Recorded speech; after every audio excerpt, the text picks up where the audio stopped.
All right, we're going to be recording some Gloomhaven here. We haven't done this one yet. It's been a long time since we've uploaded a board game. Not going to get into too much of the rules. If you want to figure that out, there are PDFs all over the internet. I'm going to be joined today with Matt, and we are going to do a two-player scenario to kill a lot of rat men, which are called vermlings in this game. So let's get started with the intro. There are many undiscovered islands in the misty sea. Most are not worth finding, but still, you are confident that you will find vast riches on this particular one. The sea voyage is largely uneventful. You follow the signs until you spy a small mass of land on the horizon. It doesn't get much bigger as you get closer. Just a simple piece of earth jutting out of the water, covered in trees and large rocks. On the opposite side of the island, you see the remains of a derelict ship. You drop anchor and paddle to dry land. As your feet hit the sand, an arrow whizzes by your ear and another grazes your leg. Readying your weapons, you see numerous vermlings scurrying about in the underbrush, preparing to attack your position. And then you hear the roar of a bear. Oh shit, it's Yogi! Alright, so we have a nice version of Gloomhaven here. I'm going to show the map real quick, and then we're going to zoom in. That's a fortune teller that reads us the script, but here is where we are landing. You can see me. I am the Cragheart character. I'm basically a rock man. Again, we're not going to get into too much details. And then we have Matt, who is he is called the Sawbones. He is basically the archaic version of a healer, having to saw people's legs off, cauterize wounds, old school medicine. And he can cause lots of debuffs and heal and also attack. I am one with nature, so I call up vines and rocks from the ground and throw boulders and shit. So yep, this is going to be the entire map. We'll go ahead and just zoom in section by section as we play, and we'll probably get rid of some of this 3D printed stuff as it gets more and more annoying. But I did want to show it off because I took the time to print it and paint it, so fuck you if you don't like it. This game is based off of cards. There's no dice rolling in this game, which is nice. It's a different type of strategy combat game, so we all have a hand size. And the reason we picked this particular mission is because our other two companions are not available today, and my personal quest is called Pounds of Flesh, and I have to kill 15 vermling. So I'm going to probably do this. Well, I'm definitely going to have to do this again because there's only 12 to kill. So if I get, 5 to 7, I'll go through this again as a solo player and mop up the rest. But yep, so you get a hand. You just start with your full hand and you decide what 2 cards you want to play every turn. There's a digital version of this on Steam. I implore you to check it out. It's a fantastic game. And when you play the digital version, the computer will take care of all of the annoying ass the rules ridiculous that we amount mess of up. rules. Yep, and we do mess up rules, but you know what? That's part of board gaming. And the digital version does not bring friends together at the table to drink delicious craft beer and share stories. It also doesn't let you retcon shit like we do all the time. Yep, all the time. If we fuck up. But again, that's part of the learning experience. So here we have our starting positions. We have our rock man. And we have Matt's. This is Matt's new character. His last character retired. When you retired, you pick a new character that starts off stronger because of your previously retired characters. So he actually got to start this guy at level 6 with several extra perks. So he's not level 1. He's level 6. I think you were there. Or were you back one? No, actually, yeah, put me back one. And then I am max level 9. I've been playing the Cragheart for a while, so I'm hoping that's why we're doing this mission, so I can retire him because I'd like to play another character. I'm only on my second character. Everyone else is on their third. So yeah, we're going to be fighting vermling, shamans, scouts, and cave bears on this mission. The trees are obviously not passable unless you have flying, which neither me or Matt do. You're going to see we have some little spike traps down there. I got jump. Does that let you move through a tree, or? Yeah, you can jump over I've got stuff. jump boots. Yeah, you can jump over stuff with. You just can't land on it. Yeah. One more thing to show you is we use an app. Well, we use a few apps. This is called Gloomhaven Storyline. I think it's $5 a year to subscribe, but it keeps track of everything. You have all your party stuff here. You have track of all your characters. So this is kind of like how we keep track of everything. Because if you're not doing it here, you're doing it on a piece of paper, and it can get a little tedious. It's tedious either way, even with this app. And then you're also at the same time you are using like a good old-fashioned pen and paper Dungeons and Dragons character sheet. Along with that, we use Gloom Helper, which I just opened again, I think. And this is how we track combat. So you can see we have Matt's character and my character up here. We have the monsters. We've already laid out the monsters. The leftmost number is going to be the actual monster number. How we can discern who is who, and then the number to the right with the blood drop above it is their current hit points. And then we can adjust all that. We can add effects.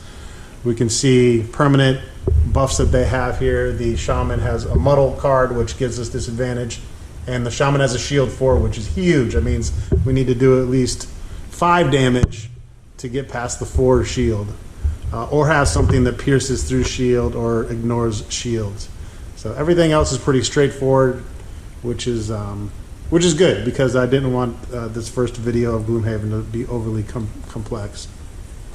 So we use that app and the Storyteller app, and then I have numerous other the FAQs and just all these shortcuts to help kind of keep the game moving. And it's one of those games that if you don't play it often, you're going to forget, and then you're going to have to look up shit. So it's good to try to play as often as you can. But again, check out the digital version. I definitely plan on recording it at some point. But for now, we are going to just have a good old board game sesh. But first, we got 2 things. We got 2 things we got to do. So I'm going to turn off the camera while I get those ready. All right. So our group name is called the Gloomberries, and I think it came about because we started having these moonshine soaked blackberries at first, and now we have a thing of cherries. So me and Matt are going to do this. Is a tradition that we have to do before we start our game. Mm-hmm. Well, we cheers, boonk, and then we have our moonshine cherry. We have beers poured. Right now we're having some Voltron Volume 9 Hazy Indian Pale Ale from Four Hands Brewing and Second Shift Brewing. They always do a collab with these. All right, so let's get the game started. The objective is just to kill everything. So simple objective this time. Sometimes you're doing escort quests. Sometimes we did a crazy boss fight where the boss is jumping in and off the board, and I don't want to ruin too much. You want a fucking tree boss? Remember that shit? Yep, there's all kinds of just crazy missions that go on, but the biggest and coolest thing about this game is the unknown. So a lot of people, even the characters come in concealed boxes that you're not supposed to open until you unlock them. So I don't want to do any major spoilers. This is kind of a good one-off mission to come in on. It's not going to spoil anything that has to do with the main game at all. So, but let me know if you guys would like to see more Gloomhaven, the board game, and I'll continue to record sessions. Just know that this is going to be the quietest. It was the quietest and most focused. Because when the girls are here, It's going to get noisy. There's going to be a lot of table talk. All right. Cue the Gloomhaven music, and then we're going to start. And what you do is you play 2 cards, and every card has an initiative. Every card has a top action and a bottom action. So you play 2 cards. One card's going to be for the bottom action. One card's going to be for the top action. You get to decide which number you want to use for initiative based on whether you want to go slow or faster. And then you also have these little attack and movement symbols on the left, which means if you don't want to use the top or bottom action, you can always do a 2 move and a 2 attack. Very rare that you're going to do that, but there are some times where the game and what happens on that round shifts on you. And you might end up wanting to not originally do what you had planned and instead do something else. And so that action there is a good fallback just in case.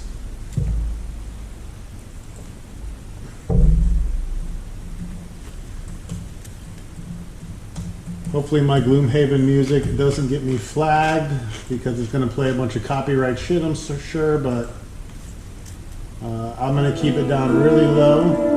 Oh, there's Diablo already. Oh, there goes my video. So we're going to keep the music real low, which hopefully won't cause an issue. In fact, you guys might not even hear it on the camera, but that's all right. It's not there for you.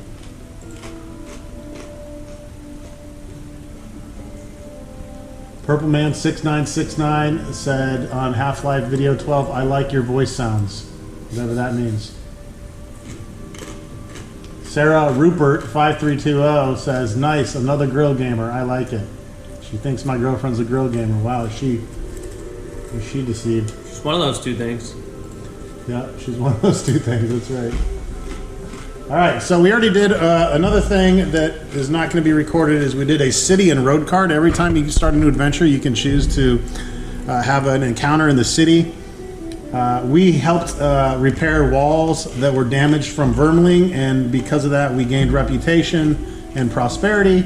And then on our way to the Lost Island, we ran into we passed by some berry bushes, and there were red berries, and we decided not to eat them, which was a good thing because we're familiar with red berries in Gloomhaven, and they are all poisonous. Every red berry in the entire Gloomhaven world is poisonous.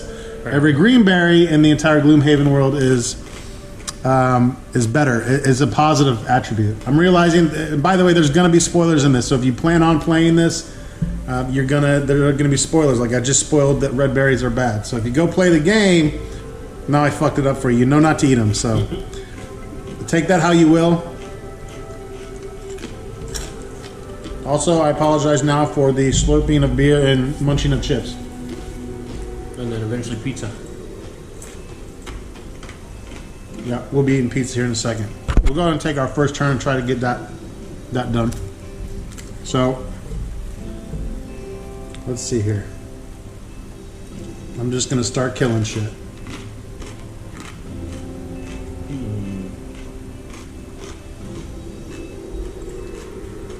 Start killing shit. Alright, so the Vermling Scouts have 8 hit points. The Elites do. The Normies have 6. And again, these are Scouts here. You can actually... There's a Kickstarter to get miniatures for all these monsters as well, but, you know, I kind of like my little standees. And then we have our Shamans.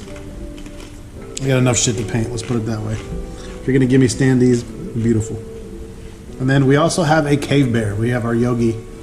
He's back there. And yes, you cannot see all of them, but because of the 3D stuff, which again I may move, but we got some Vermling back there. We basically have 4 scouts, a shaman, and a cave bear to deal with in this. And then you can see we have the door here that will lead to more. But right now, we just need to worry about the current room. So you see my Cragheart. He starts to look over here to the right at this elite Vermling. Oh. And he might eat this. Yeah, so you can try. And he's looking like he wants to go over there and wreak some havoc on that.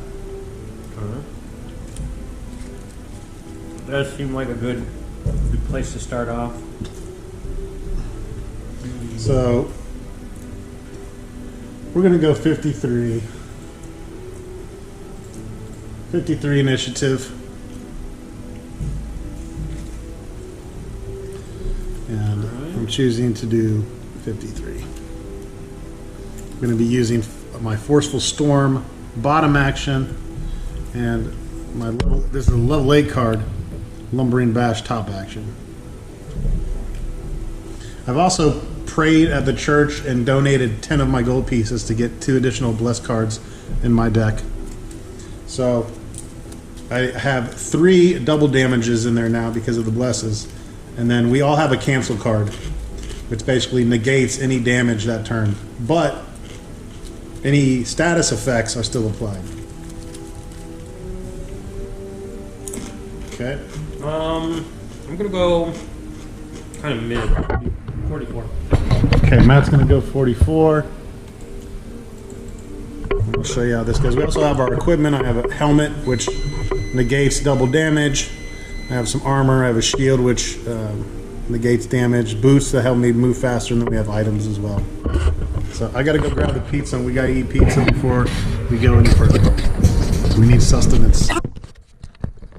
Not red berries. Red wizard. Alright, so pizza's not ready yet. I'm gonna show you how this works. We have our initiatives in place, then we draw. And it tells us who's doing what. So our bear's going to be going first, then our Vermling Shaman, then Matt, then me, and then last our Vermling Scouts. So let's see how that works.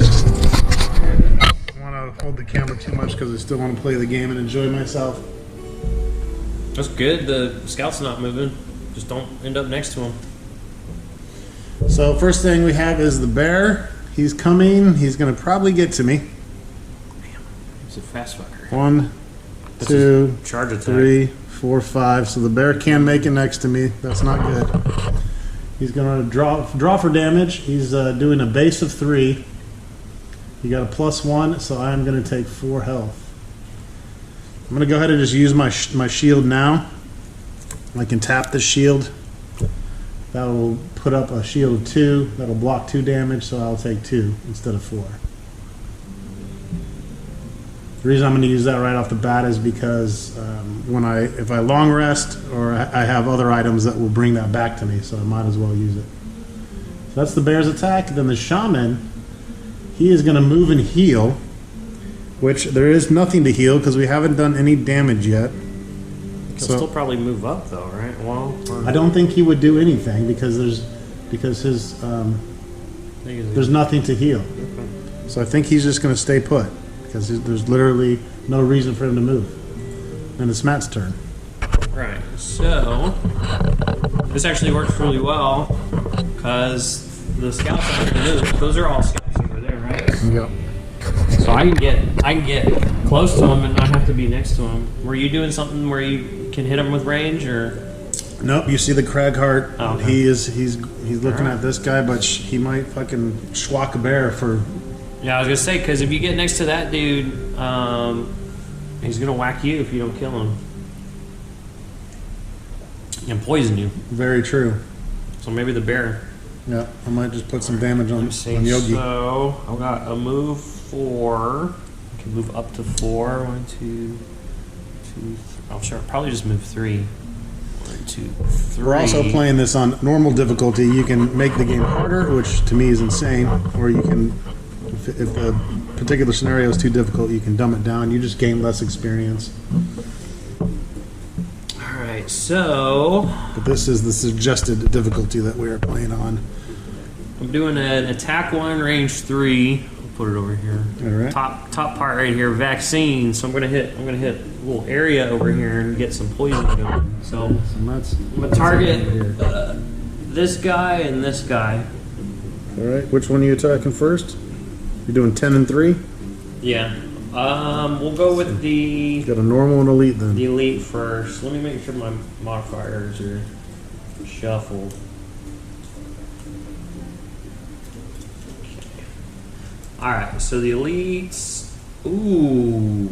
Well, double damage on a 1's not. So Matt drew his double damage card, but yeah, it all depends on how much damage you're doing. So he's doing 2 damage, and he's 2 damage to the elite number. You said 1.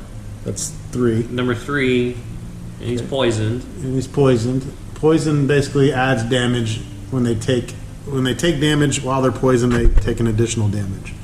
And then for his buddy in the back, +2. The +2 does more damage than the ×2. That's funny. So the normal back there takes 3 damage in his poison. All right. And I gain an experience out of that. All right. Okay. Now that's it for me. Okay. I'm wondering if I should go over there and clean up, but then I don't want to really leave the bear. Are you able to hit the bear and then move? No. No. I think I'm just going to have to go toe-to-toe with the bear for now. Well, and I feel like if I remember from the past, the bear either goes fast or goes slow. Like there's no in between. Like he's either. I think he has like a whole, like like a shield thing that he can do too, where he goes real slow. All right, I'm going to schlock the bear. So I got a +1. We were hoping that I got my double damage, or one of my blesses. I got a +1. I'm getting +2 from this for all my melee attacks this turn. So we're at 3, and then this is an attack of 5. So I'm going to do 8 damage to the bear. I could have moved twice, but he's already there. Now it's a shame that I didn't have a push card. Had I known the bear was going to run there, I could have tried to push him into that trap, and those traps do 6 damage. So that's something for us to think about, because there is a trap by the shaman. Trap damage is going to ignore the shield, so it will instantly kill that shaman if we can manage to push him into the trap. So anyways, the bear has 16 health. I did half of his health, so he goes from 16 down to 8. Damn. So okay. So the bear's half dead, which is good. There's only 2 bears in this entire scenario. They are the strongest as far as doing damage and taking damage. But yeah. So that's it for. Well, no. Now the scouts, the Vermling scouts would go. However, they drew a defensive attack card, which means they're not moving. They're sitting put. So if any of us were adjacent to them, we would get attacked by them. But since neither me or Matt's character is standing next to any of the Vermling scouts, nothing happens. They don't move unless the game tells you that they move. So that is our first round, and now I think we are going to go eat pizza. Yeah, All right. that's always the thing that can happen is homicide. You can always have that double activation happen. So you'll notice on the cards, once you use the cards, they go to your discard pile, and eventually you'll get them back. However, if you ever use this action that has the X over the card part, the card is discarded. It's considered lost instead of discarded. There's ways to bring lost cards back as well, but it's not A lot harder. Yeah, I'll get these cards back when I rest. Your characters can short rest and long rest. We'll go over that later, but these cards will come back to me eventually. Your cards are in a way your health, or maybe your stamina is a good way of putting it. When they're all gone, your character's exhausted. And if you can't draw up to 2 cards to play, or if you can't play 2 cards, your character's considered exhausted. He's out of endurance or stamina. And you're done. And then you're done. You're not dead. You are done for that scenario, and you have to hope your friends can pull it off. If they can, you win. You still reap the benefits. But if they can't, you get to do it over. Yeah, and if you like die because you lose too much HP, your character's not dead. Okay. It's just out of it for the scenario again. Okay, here we go.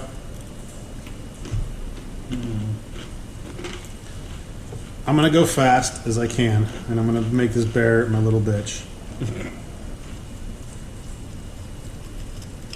I'm gonna fuck this bear up. I am gonna fuck this bear. Wait, I'm gonna fuck this bear up.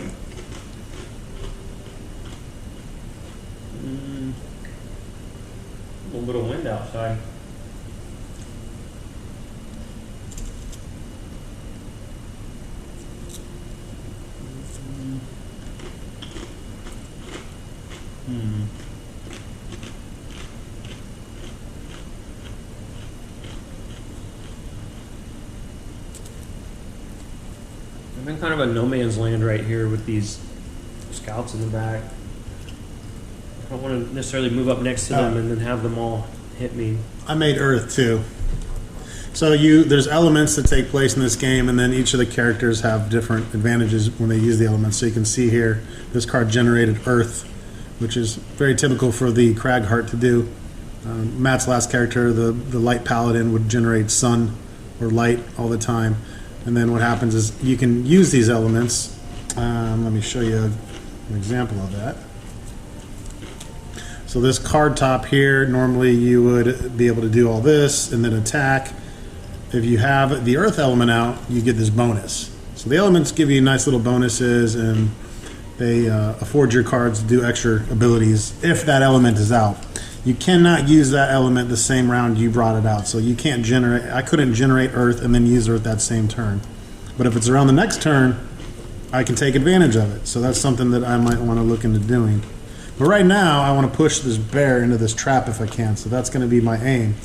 So what I'm going to do, because the bear can end up being very fast, as you've seen, I'm going to just play one of my faster cards. Just for the initiative. I really don't even care what the bottom effect is, but in this case, it is going to do 1 damage to all allies and enemies next to me. So you see the Cragheart stomping his feet on the ground like he's throwing a fit, and then he is going to do an attack 3 and push 2, which means I can push the bear 2 spaces away from me. For my position, that means through the trap and into a tree. And since the tree is an immovable object, the bear will take even more damage. Now, that's the plan. Let's see what the game decides. Because you can make an awesome plan in this game, and then the game will just shit all over your plan by having the enemy AI do something to completely thwart your what you thought you were going to pull off. And that's a very common thing in this game, is you just think you have the perfect setup, and then boom, the game's like, no.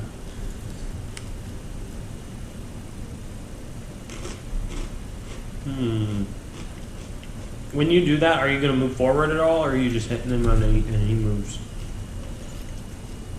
I can move up to 2 spaces, but I need to be here because that will be away. Right. I was even thinking of moving here to make it very, very much a push away. That will be 1 away from me, and that would be 2 away from me, so that would still count pushing them into that tree. So, in Gloomhaven, you're not supposed to really break the 4th wall too much. You're supposed to thematically just explain what your character looks like he's going to be doing that turn. You're not supposed to just tell each other what cards you're playing. That's how it was intended to be played. Of course, you can play it any way you like. We've been playing this game for 5 years now, so we just kind of set up our strategies, and we assume after 5 years of adventuring together that we know each other very well, and we can break the 4th wall a little bit. But I try to thematically say what I'm going to do, as opposed to just saying I'm attacking this creature or pushing this creature. But it looks like the Cragheart is going to. It looks like he's about to heave the bear with all his might. Does jump let you move through enemies? Yes. Yeah. Yeah, they're just considered obstacles. Never had anything with jump before, so not like Tara and Courtney where they're constantly just moving through everything. Yeah, our other 2 players, they always have these boots of flying on them, so they just fly around the map, and they're never impeded by the shit that me and Matt have to get through. Ooh, okay, hold on. I think I know what I can do.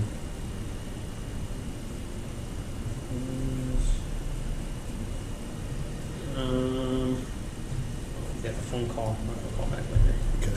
Let's see. Okay. All right. We're gonna try this out. Question is, which card?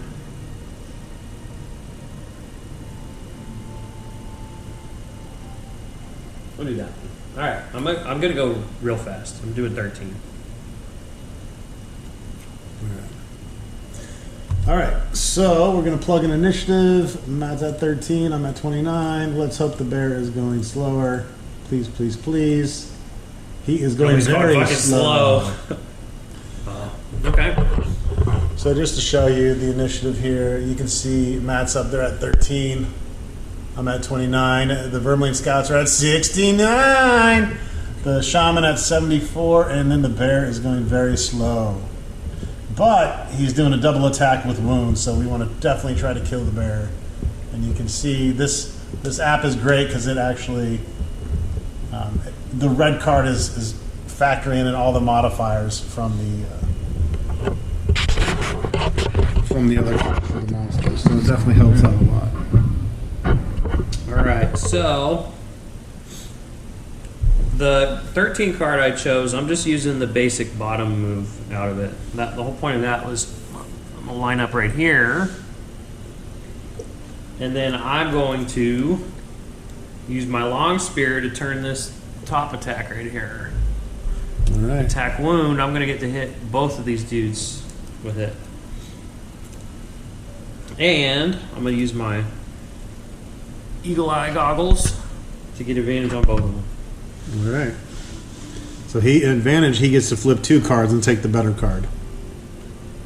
Well, oh yeah, and then unless it's the flipper, in which case you get to take both.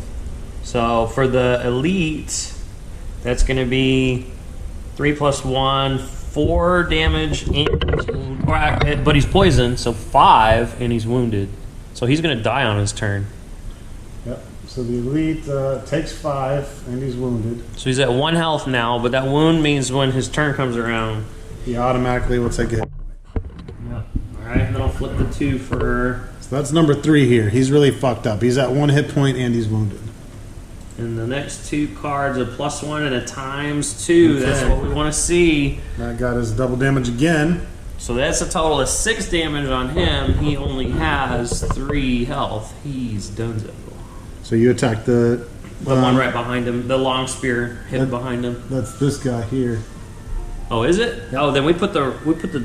Oh, I thought you attacked 10. No. Oh, you attacked 2? Okay, that's my bad then. Just yeah. All right, so he's at 3. Well, he's just dead. The other guy's at full Yeah. and not hurt. Yeah. Okay. I thought for some reason I thought you did some attack that did those 2. Okay. So number 2 is murked.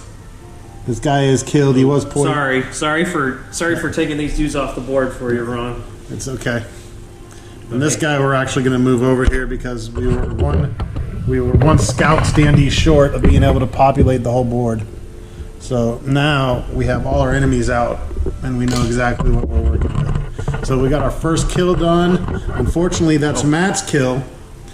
And I gained an experience for that attack 3 wound. So that does not count towards my 15 Vermilion kills. Hey, this one ends up being an easy enough one for us. I'll just go through this on easy mode, and after we play it, if you end up getting more than half your kills, yeah. What do I need? I need 7 or 8 kills. I can still tag along for the experience. Yeah. All right. So I am directly after him. Either way, I'm going to get to push this bear, but we want to do the attack. So my first thing is going to be I am moving 2, and all adjacent allies and enemies suffer 1. I don't think Matt needs me next to him. The scouts are going to move and attack anyways this turn, so I might as well move next to the Vermling and do damage to him. So I can move 2. Both of these will take 1 damage because I'm stomping around. So the bear's going to go down to 7. The elite Vermling scout number 1, he'll go down to 7 health. He was going to attack me anyways, so there's no point in not doing at least 1 damage to him. That there would bring out Earth again, which is already out at full. And then I am going to do an attack 3, push 2 on the bear. It's a +0, unfortunately, not any extra damage there, but it is going to push him into the trap and do 3 damage to him. The trap does 6. The bear only has 7 health, so the bear would take an additional 2 by being slammed into this tree because The bear got fucked. So yeah, so the bear is toast. Yogi is dead. Say goodbye to Yogi, and We're coming for Boo Boo next. We're coming for Boo Boo. The trap is removed, Trap damage is great because it circumvents any kind of shield. So they just take it as pure damage. But that applies to you as well. So the monsters are fully capable of pushing you into traps too. So we did get rid of the bear. That's a big thing. Unfortunately, that does not count toward my Vermling kill count. But we did not need him munching on us while we were trying to kill Vermling. Either way, I'm just going to keep replaying this map until I get my character retired. I'm only recording to this once. God damn it. Alright, so now the Vermling scouts are up. We're going to start. You start always with the numbered order. Elites always go first, so we have this little cute fuck next to me. His name is Neek Neek. He is attacking me. Elites are doing an attack of 5, so this is a pretty big attack. He got +0. So I'm going to take 5 damage, which is ouchie ouch. Oof. Might need to start giving you some med packs. Then we have Matt's over here, which will die from a wound, which was applied by Matt and not me, so I am not getting credit for that kill either. So Matt so far is fulfilling my personal quest better than I am. Oh, we need to put coins on the board too. Oh yeah. And we get coins for every kill. So our bear died here. And then we had a Vermling there and there that perished as well. Coins are worth 4 gold each on this scenario difficulty. And you have an item shop. All these cards here are shitloads of different items and all kinds of goodies that you can buy. As I showed you earlier, this is all bot stuff. Sorry about the glare. But I have cure potions, volatile bombs, healing potions, which I'm going to be needing, and I got this earring, which refreshes and heals. So you got all kinds of cool stuff that you can buy. And the more popular and more prosperous your party becomes, the more stuff that the more things that you unlock. All right, and now we're going to go definitely eat our pizza. All right. Me and Matt have had some sustenance in the form of pizza. We have our new beer poured, which is going to be some Bistro City. This is one of our favorite sours. Favorite breweries that make sours, I should say. Energy City. They're tasty. What do you think of the strawberry watermelon? Not as high as some of the other ones. It's good, Still but we're used to this brewery just fucking killing it. Yeah. A lot of 4, 5 ratings out of 5. So I'll give this one probably a 4 too. we're fans though, so if there's a new one, we get it. If this is their worst beer, you can do a lot worse. Yep. You know? All right, so we are back. We have the Vermling scouts that are going. Number 1 has already attacked me, and then we have number 10 out here. It's his turn. He is going to move 2. He's a normal one. And he's going to attack the Bonesaw. With a -1, that gives 3 damage to the Bonesaw. The Bonesaw does not have the armor that we're used to Matt having. So he will take 3. The Bonesaw is a little squishy. He has 15 max hit points at level 6. The Cragheart at level 9 is 26. So we definitely want to put me in between the enemy when possible.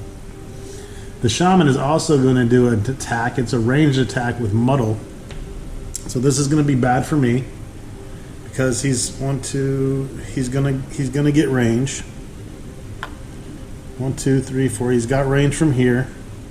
He's got line of sight. He's only going to get as close as he has to. And then he's going to do a ranged attack for 4.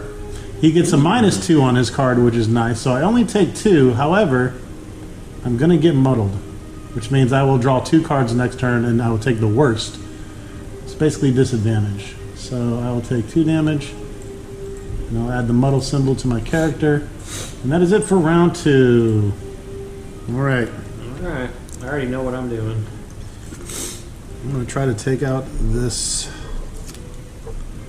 Nice thing is nobody got chomped on by a bear. All right.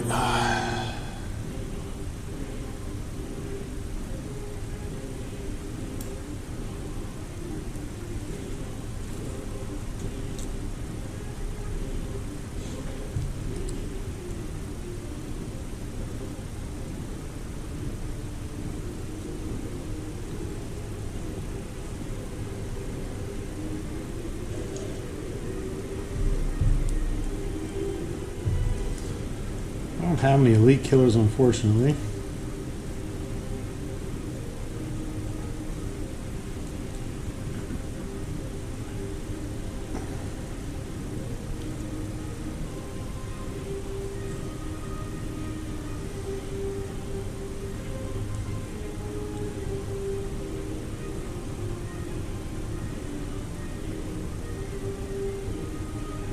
I don't normally lay all my cards out. It makes it feel like I have fewer cards than I actually do.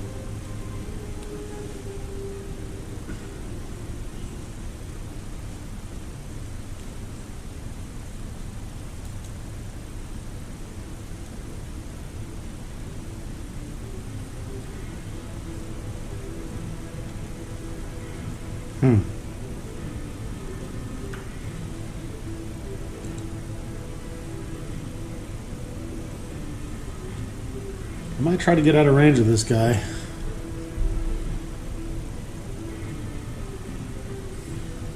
Make that shaman get closer to us.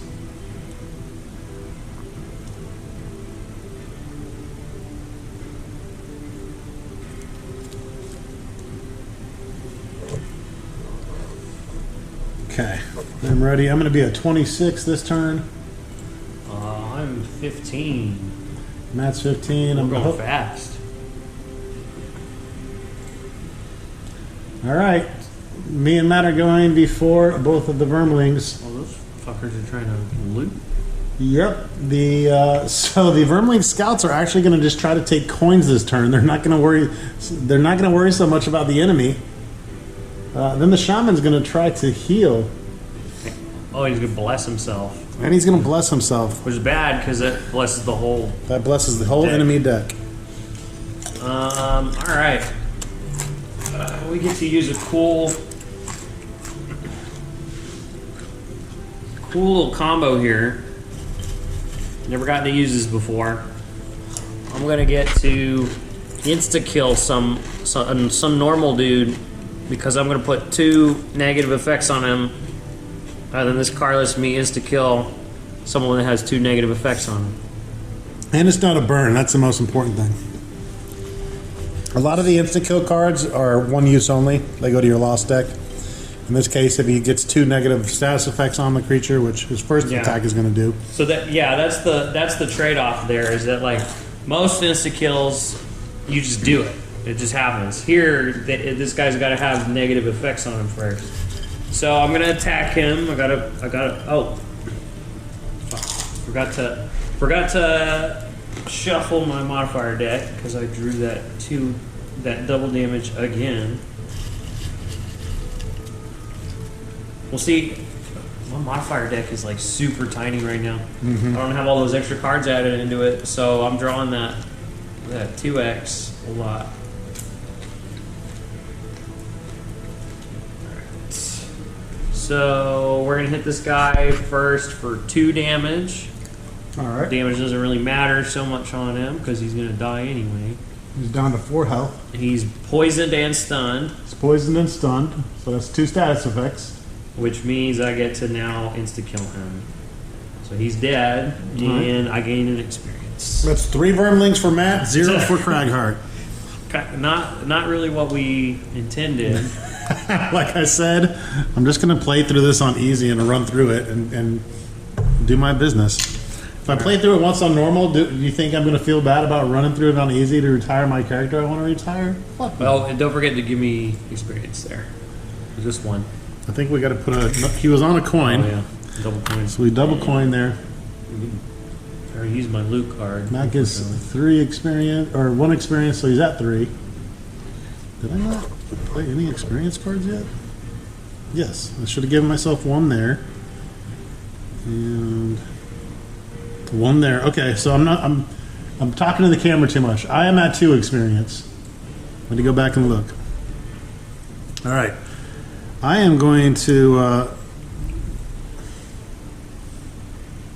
well, I was going to use Earth to move. I'm still going to, because I'm going to bring it back out anyways. So that allows me to move 3. Now, I'm changing my tactic. Since I know that the Vermling is just going to heal this turn, I'm gonna, and these other guys are just gonna loot. I'm gonna end my turn on this coin instead. And then I'm gonna attack him for a range of 3. He's probably gonna get healed by the shaman, but he's only gonna get healed once. So if we can put some damage on him, even better. I got +1 here. This is nice. This is also immobilize. So I'm gonna get +1 to my attack. So he's gonna take 4 damage and he's immobilized. That's what the arrow to the knee, arrow to the boot card means. So the Vermling Scout will take 4. Puts him down to 3 health. And he's immobilized, which means he will not be able to move next turn. If he tries to move, he cannot. Actually, he was gonna try to move and loot, but now he isn't going to. But since I ended my turn on this coin becomes mine. And again, each of these is worth 4 gold at the end of the game. Gold for my character isn't that great right now, because when you retire the character, you lose the gold. The only good thing is that you can put permanent modifiers on that character class for if he ever gets used again down the line. It's basically his evolution of his character, or his next character, his son, or whatever you want to call it, becomes more powerful for players that may play that character down the line. Unfortunately, I forgot I'm also muddled, so that's not what happened. I have to draw again. And I got a double damage. So that is what happened, because now this gets wasted, and instead this is what would have taken place. Now, had I drawn this and not been muddled, he'd been dead as Kelsey's nuts. Once you use a bless, it is out of the game. So this gets wasted entirely. So we just throw that over there. It's gone. And yep, I just wiped my ass with 5 gold pieces, basically. But the muddle does fall off. It only lasts to the end of the turn. Then it's the scout's turn. He's immobilized. So he just sits there. He doesn't loot anything. He doesn't jump. His immobilization just falls off, and that's his turn. The shaman will then attempt to heal him. He's going to move 2 first. He's got to move. Get there. He's going to move 2 because he wants to get there. Unfortunately, he's not adjacent. He needs to be adjacent to heal. But then he is going to bless himself. So when the monsters bless themselves, we add a blessing to their deck, and that basically gives them an advantage later on down the line. That card that you just drew was a bless. That's basically that little 2x thing. It's a one-time use 2x. Mm-hmm. They've got one of those in their deck. Yep. Now the monsters have added one of these in the deck. In addition to the monsters already have a natural one like we do. You can tell the difference because the natural one will always have a recycle symbol in the bottom right. And that means that you need to reshuffle your deck once you draw it. When you draw a regular bless without that symbol, you do not shuffle your deck. That's a big difference. I'm just going to put it back in the box for cleanliness. And that's it for that round. We're going to go to round 4. I brought Earth back out, and I did not get any experience for that. All right, I want to take I think I know what I'm doing this round already. And this is actually these last 2 could end up working really nice. 1, 2, 3, 4, 5. I know what I'm going to do for sure. I'm going to be slow, unfortunately. I'm going for that shaman. I am too. I'm going to delete him. Okay. You're going to delete a shaman? Yeah, straight up delete him. Why did I bring you along with me? I'm supposed to be killing Vermling here. You are, but we also talked about at the beginning me deleting that shaman in this room. And saving Yeah, but I didn't know you were going to delete 3 other Vermling. Well, I didn't either. Move. This is a little more killing with this character than the past characters. I see that. Move to. I mean, if you want, I can go and delete that. No, I mean, there's no point in deleting the scout. I'm trying to get a fucking kill here. Yeah. Well, okay. Well, but I can't think about it.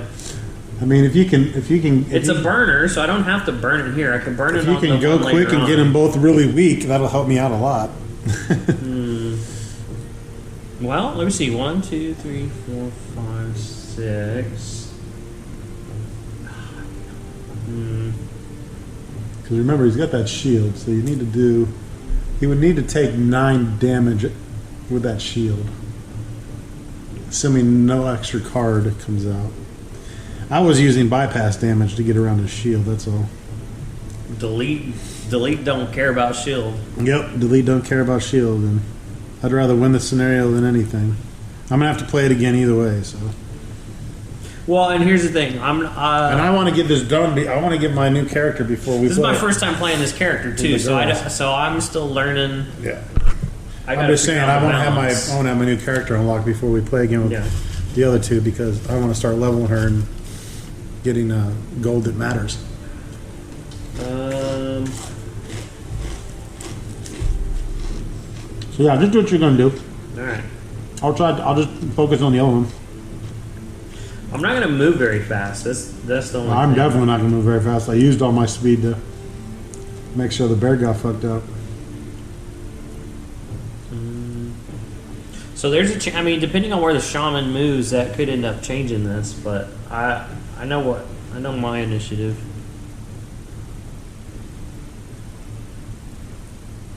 I'll do something fun here.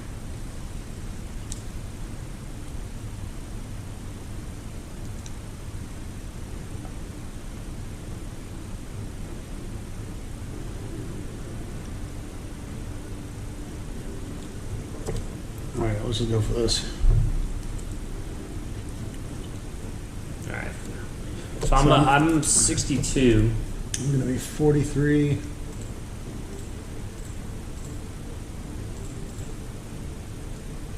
All right. Let's see what happens. Alright, there's 2 Burnley here. Alright, so the shaman is gonna He's going fucking. He's going to go fast. He's going to do this thing real fast. He's going to do a range attack and great. He's going to muddle and immobilize, which will fuck me up. So he doesn't need to move at all. He's already in range.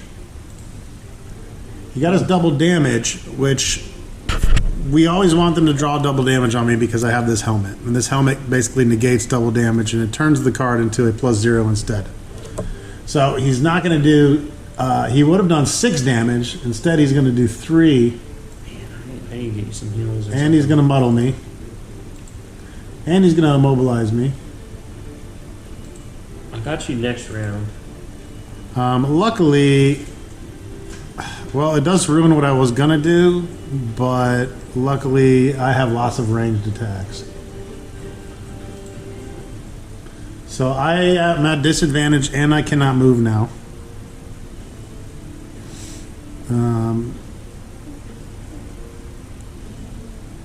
So yeah, that is gonna mess my what I was gonna do up. So instead, I'm gonna have to do. I'm not gonna move, so my move card doesn't matter. I'm gonna have to change and do a ranged attack instead. I mean, this is not what I wanted to do. What I was gonna do is I was gonna move 2, and then attack adjacent enemies. I was gonna move in between them and attack both of them for a 1, or depending on what Matt was gonna do, I was gonna go over to that bush.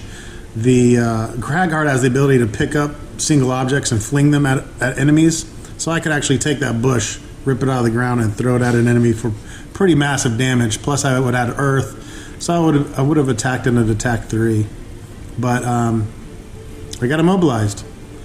Unfortunately, okay. So hold on a second.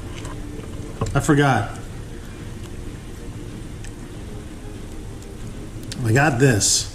I'm going to go ahead and use it. It's a cure potion. It's a one-time use, but I can remove a negative condition. There we go. Okay. So I'm going to take a chance and take off the immobilization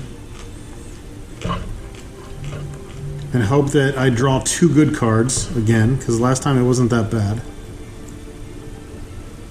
So I am going to move. Do I want to throw the bush? I have to.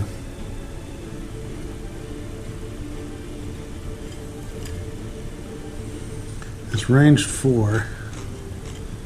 I want to move into a good position. Well, let's see. I can move here and attack 1. So you're not supposed to let flip that, but it doesn't matter. Okay. Because Just put this back. So what happens, and these rules are weird. Sometimes they work in your favor and sometimes they work against your favor. So I have disadvantage. So the rule is with a non-rolling modifier and a rolling modifier. Rolling modifier is this card. This means that you're rolling this modifier in with another card. When this happens in disadvantage, you actually don't get the rolling modifier. You get the next drawn card, no matter what it is. So in this case, it is a double damage. so his disadvantage is a double damage. So yeah, my disadvantage is and this is the recycle one. This is the one where you refresh and reshuffle your hand. That's what that symbol is. So that Vermling is going to take double damage. So he's going to take 6. That makes him very kaput. Oh yeah, I got my first kill on the board. He's on the board, folks. We're gonna set my monster kills here on my character sheet. So that's 1. I only need 14 more. Get the show on the road, baby. Nuts. All right, and then we get a coin there. Where he got cremated by the bush. I'm really glad you killed that guy because there was a good chance he was gonna schlock me. And then now it's my it's turn. Matt's turn. All right, so this works out perfectly. I'm gonna move 6, Okay. and then immobilize myself. I'm sprinting, and I'm winded afterward. So 1, 2, 3, 4, 5, 6. Okay. So I'm immobilized now. Okay. I ran way too fucking fast. I'm an old dude. I'm winded. Matt hobbled over there. And then here's the fun one. Here it is. Do no harm. Do no harm, but I'm absolutely harming this guy. Kill one adjacent normal or elite enemy. And I disarm and immobilize myself in the process. I think because I fucking leave the fucking Bonesaw in him. Disarm and immobilize yourself? Yep. Okay. So I gain 2 experience. Okay. That dude's dead. All right. And that's a burner card, so that card's gone. I can only use that once per game. All right, but that's okay because that guy's got shield 4 and we needed him off. And we cleared the room. But you know what we never fucking did? We didn't get personal goals for that. I just realized. We did forget to get our personal goals, so we'll get that now and see how that plays into it. All right, so we got our personal goals. You're supposed to do that at the beginning. Mine is that I have to use the number of equipped items equal to or greater than my level plus 2. My level is 9, so I need to do it 11 times. I've used my cure potion, I've used my tower shield, and I've had my iron helmet block for me. So I'm at 3. So I need to use 9 items, have my items 9 more times. So I want to get double damaged. I need the long rest to be able to reuse items. It's going to be tough to pull off. But the other card was even tougher. And well, my possible goals. One of them we already failed, so I can't pick that one. Have something on the board every round. This one also going to be impossible. Healers, for whatever reason, just gain experience like, I don't know, like they're breathing. I need to finish with 7 or fewer experience. Ain't gonna happen. I'm already at 5, and I think I'm gaining 3 experience next round, so. But, you know, winning as a team is more important than winning your individual goal. Yeah. And Matt will probably be with this character for a while. Well, this will be the character that I'm running through the end of the campaign. Unless he becomes exhausted 12 times. Not gonna. Which is probably By the time, if we That's run at least 12 games, missions. and that's probably plenty for me to hit level 9. Yeah. But you will end up taking that character into the expansion as well. So. Yeah. All right, so what happens when the room is cleared? Well, we got to get to the next room. We do have some traps in our ways. And what I'm going to do for now is I'm going to replace these trees with the normal cardboard, just so they're not in the way, and you can kind of see what happens as we make our exit. That room ain't the focus anymore. We can downsize it. we did want to show off the pretty 3D printed material. Yeah. Really, the only downside of the 3D printed stuff is when you have flyers that are trying to land on objects, So like those stupid imp fairies That's- from last week. tree, yep. And you have to be able to put characters over these, so the 3D stuff just gets in the way because you can't have miniatures obviously sitting on top of these trees, but you can put them on top of these. So now you guys can kind of see what's going on here. Still have a couple traps, but they're not necessarily blocking the way. So now, basically, it's a rush for the door. We want to get to the door and get into that next room, where we have 4 Vermling scouts and a lot of coins. Now, this is a lot of coins, and that's what's good is that Matt knows I have a character on his way out, so I'm not really interested in the coins. So it's a good opportunity for Matt to pick up a lot of extra gold. Yeah, I've only got one loot card, but The problem is with trying to grab all the gold. As you can see, we have other gold that we're leaving behind us. You can't just try to pick up everything. You'll end up exhausting yourself and not winning. And I'm pretty sure you don't get to keep gold if you don't complete the scenario. all right. Well, I already know what I'm doing. Are you gonna choose to long rest this turn? I need you next to me for what I'm doing. Okay. And I'm not moving. You're If not you go, moving? Well, I think one, I'm immobilized, but 2, I'm doing 2 things that affect Okay. you, and you got to be next to me for both of All them. right. So the Bonesaw looks like he's getting out some kind of medicinal things, and he's gesturing to the Cragheart to stay put. The Cragheart is actually pretty winded, so I'm going to decide to long rest, even though I could play a card to get closer to the door. Sometimes it's better not to. So what I'll end up doing is when you long rest, you become a 99 initiative, which right now is fine because there's no monsters on the board. You get 2 hit points back, and instead of losing a card randomly, which is what happens on a short rest, you get to choose what card you want to lose. But either way, you do lose a card. So I'll do 99. Matt, what's your initiative? I guess 40. I mean, it doesn't really Match matter. 40. The shaman's dead. Forgot to take him off. We draw. So Matt's going to go first. Matt's disarmed and immobilized this turn, but that will fall off at the end of this turn. Yeah. All right. So first, you're gonna, because you're within 1 space of me, you are going. Oh, did your camera die? No, it's good. Okay. You're gonna heal 3. So heal yourself 3, Okay. and I gain an experience. Okay. And then here's the fun one. This is something that none of us have ever been able to do before, I don't think. I'm actually going to give this card over. So this is it says place this card on one adjacent ally's active area and treat it as if they own the card. This is a shield 1 self. This is a perma active, and you are immune to all negative conditions. So we got our tank actually tanking now. All right. So I place this in my active area, and I treat it as my own. And you get 2 experience for giving me this? I get 2 experience for giving it to Okay, you. but now I have a permanent shield, and I am immune to all negative conditions. So he cannot be muddled, he cannot be immobilized, poisoned, anything. He's tanking now. Research the cure is what that was called. So I think I injected him with something, and Yep. He turned me into the Hulk. I'm already the Rock. Now I'm the Hulk Rock. So yeah. and that's going to be super powerful because level 5 card.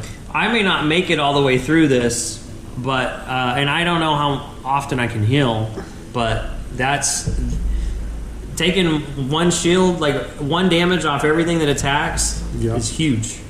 All right. So now it's time to get to that door. And this is where I long rest because I have no cards in my hand.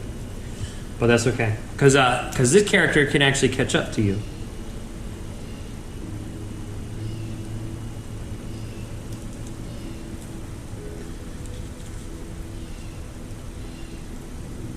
Wow, it sounds like a blue jay outside.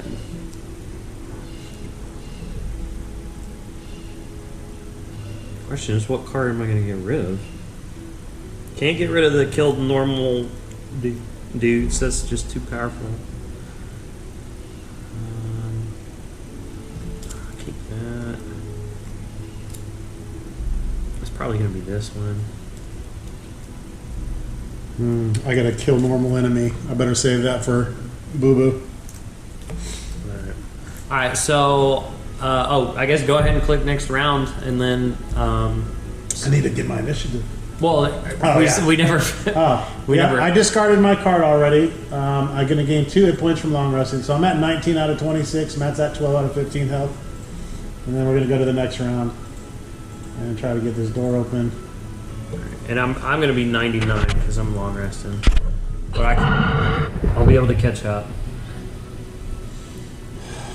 Well, then maybe I won't open it necessarily this round, but I'll get close so that you can catch up next round. So let's do.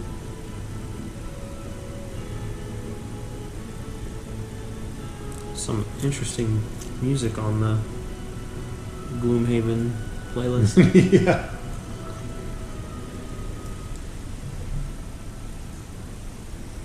I want to keep my low initiative cards.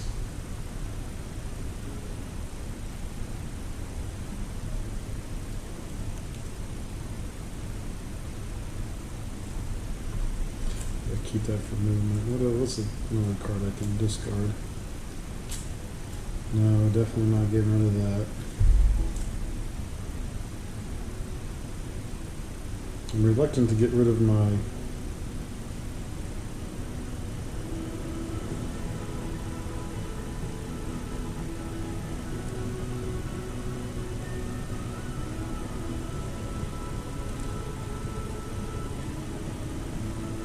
Yeah.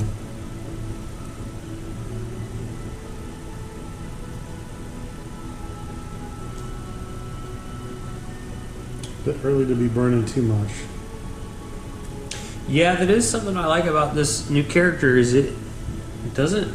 I only burned one card that entire. Well, I burned one card and gave one card to you. I don't have a ton of burn cards, which is nice.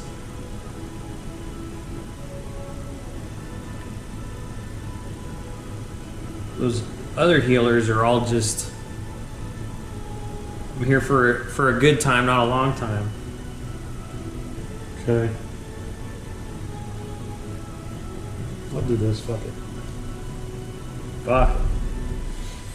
Actually, I'll do this. Fuck it.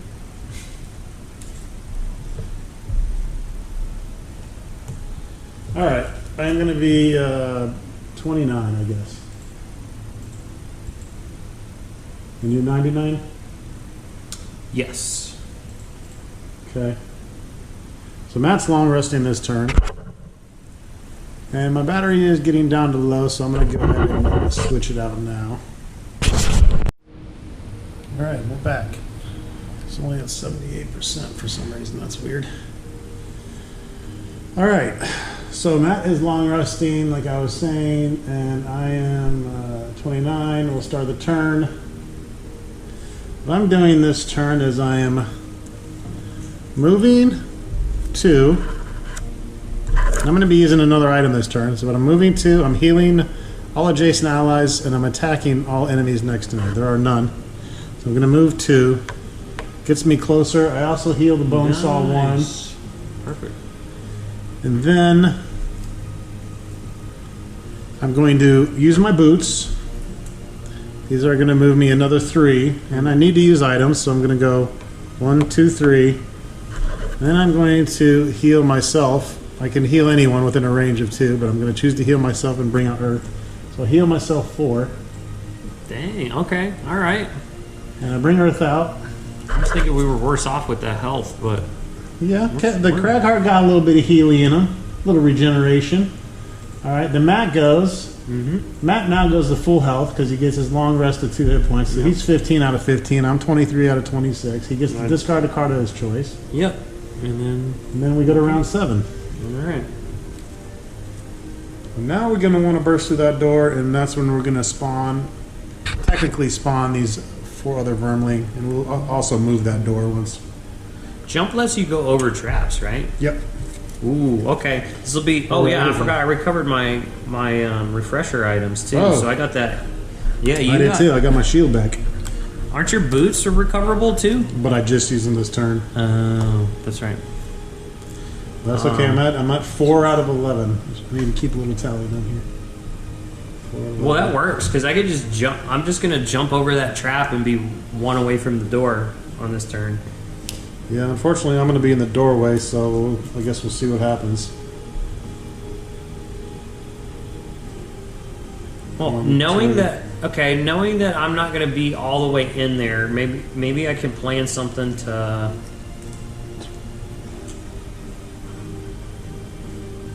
Jason's at and put it on What are those vermlings at? I want to merc one as soon as I get in there for sure.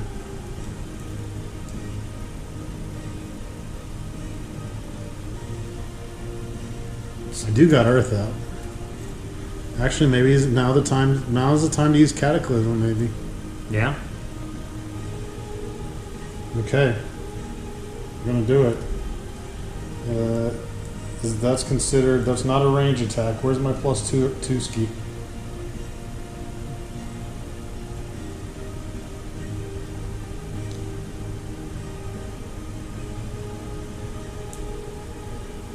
I'm gonna try to go. I'm going really fucking fast this time.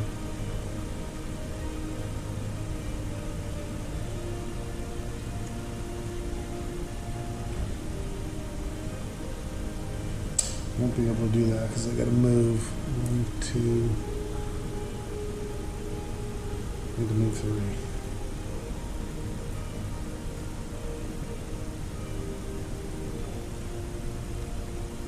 All right. Well, I'm gonna have to do this. I'm gonna go for it.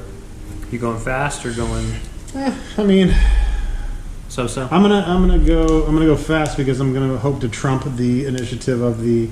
Well, I'd take my turn either way, right? Mm-hmm. We decided that I'll end up taking my turn before the enemy, even after we open the door, and then they will hop into initiative. Yes, that's right. Either way, I'm gonna go 26 because I can. I'm going 8. I'm going really fucking fast, Okay. which is good. All right. All right. So you go. So I'm going to use the boots on this so that I can move 4. 1, 2, jump over the trap. 3, 4. And then I'm just going to use that same fucking heal I did last turn on you. I'm going to heal you another 3, and I gain an experience out of it. So you're max. We're both max now. That's perfect. We are max health going into this room, folks. Okay. That's it. That's my turn. No guts, no glory. The Cragheart is going to. He is going to move 3. So, and you can move through Yeah, your allies. By the way, we're going to open this door as I go through. 1, 2. As soon as I land here, though, we have to spawn everything else to see where they fall in initiative. So we're going to spawn 5, 7, and 9 normals, scouts. We're going to see right away where they fall. So they're 40 initiative. So Okay, so we're going to go before them either way. What we had done wrong in the past was if their initiative was faster than us, we let them go immediately. Yeah, we would play them as like an interrupt card out of. They would just But that's basically not how interrupt you're us. supposed to do it. Yeah. You're supposed to finish your turn and then they can immediately Right. go. So I would complete my turn, but if their initiative was faster than other players, then they would immediately go next. So now this door is open. I will finish my turn by going here, my third movement. You're going to get that coin. I will get this coin because I'm going to end my turn here, so I'll just go ahead and pick it up. I will then immobilize all adjacent enemies. So 7 and 9 are now immobilized. Not that that will matter. It might not. They can't move.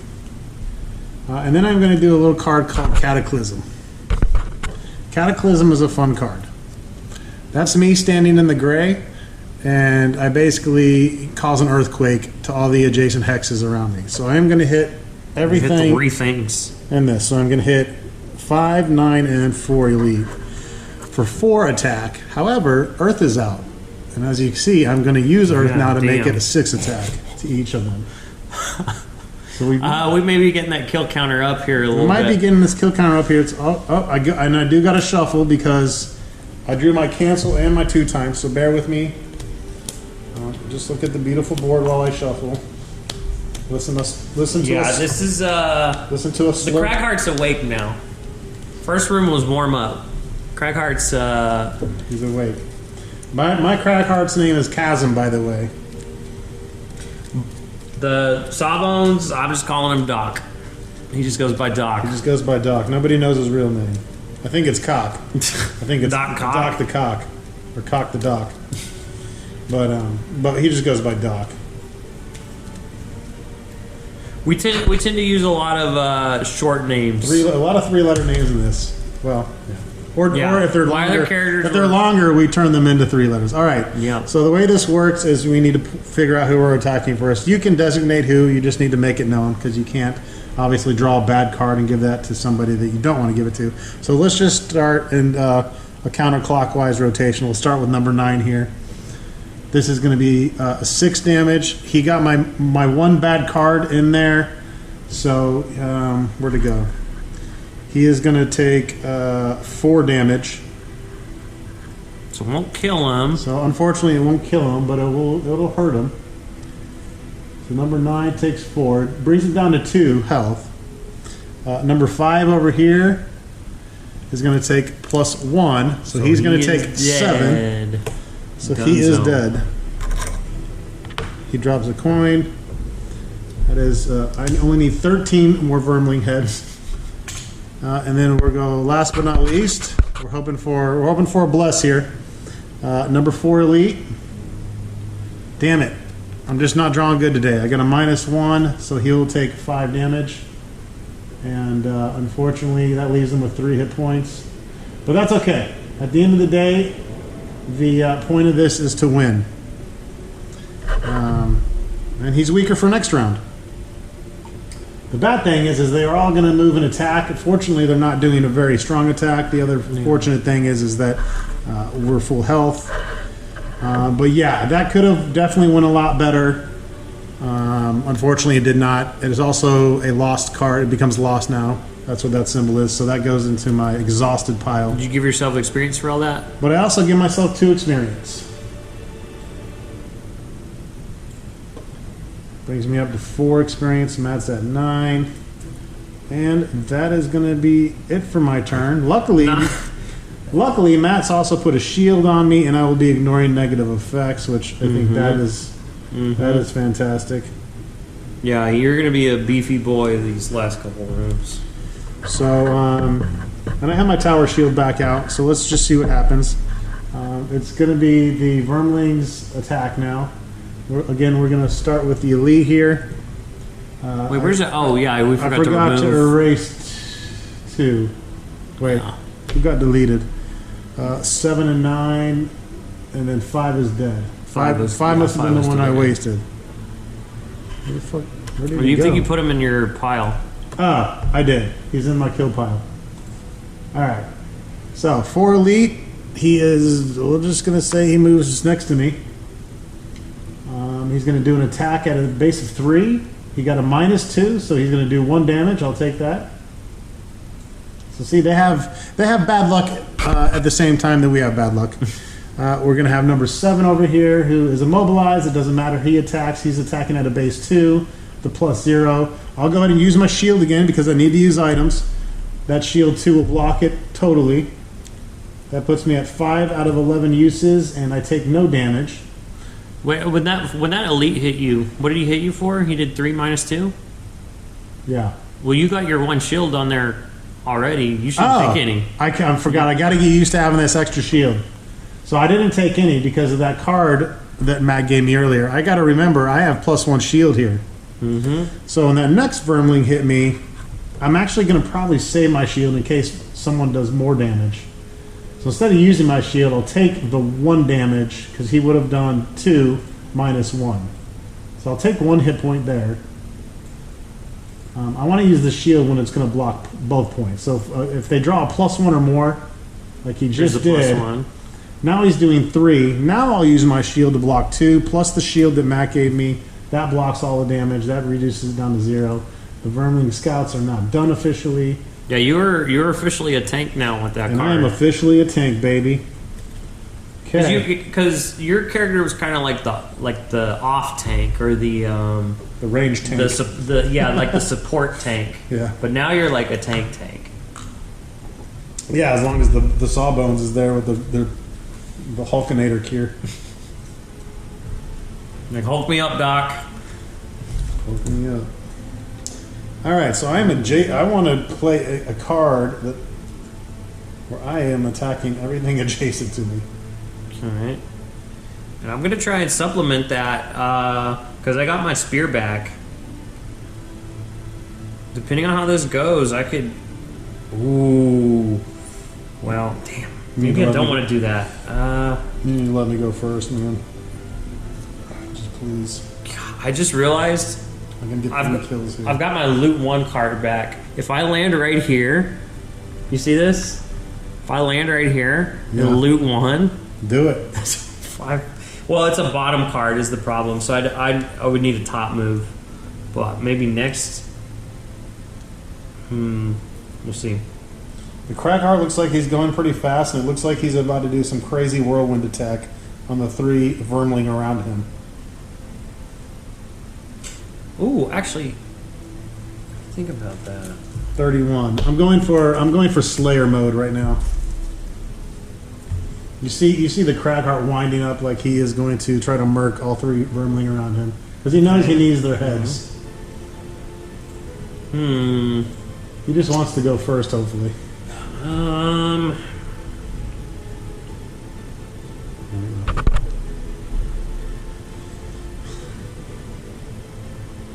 It's tough.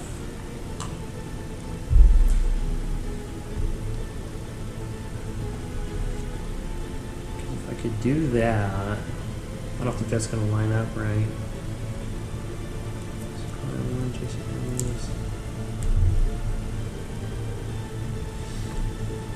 Do they? None of them have any sort of status effect, right? Nope. 1, 2, 3, 4. But I would just go for the coins and get ready for the next room. Because the Cragheart looks like he's going to collect 3 heads right now. Do this. He's the Gimli. He's got to catch up with the Legolas Bonesaw. About to create more coins in there. If you go after me, there'll be an extra coin in the square. Oh shit! Yeah. All right. I'll do 62 then. Okay. All right. Let's see what happens. Let's hope they go slow. They're going in between me and Matt. Fuck! They're trying to loot too. They are actually not attacking this turn. They are trying to loot all the money in this room. You better fuck them up. They're gonna take all my coins. So look what the Cragheart's doing this turn. First of all, he's not moving. He's using his bottom action to add +2 to all melee attacks this turn. Oh, man. And then he is using his level 9. It's called Pulverize, and it's a burn, but we're going to be doing... Oh, wait a minute. Never mind. Oh. I'm not... Uh-oh. What happened? I played the wrong card with that. Hold on. Fuck. Wait, where's my hand? And this is why we retcon. This is... Yeah, sometimes we... we also drink during all this. I have to do a top attack. I forgot that was a... Here's the thing. This is easy to mess up because most of these attacks are normally always on the top. Once in a blue moon, you'll get a card that lets you attack on the bottom, and that will... Oh,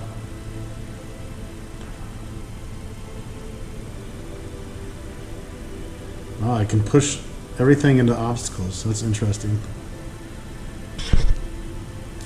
I'm going to have to do something that's... I don't think it's going to matter. That's okay.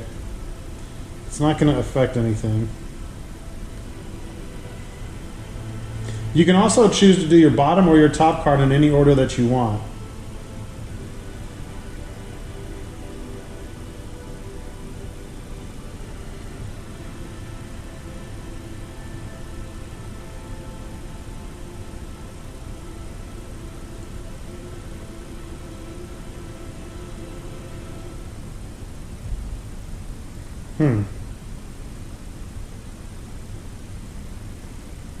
I'm not sure which one I want to use.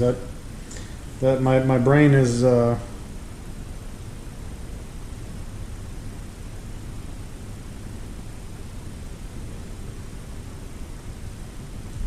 want to keep those two together. I want to keep that one.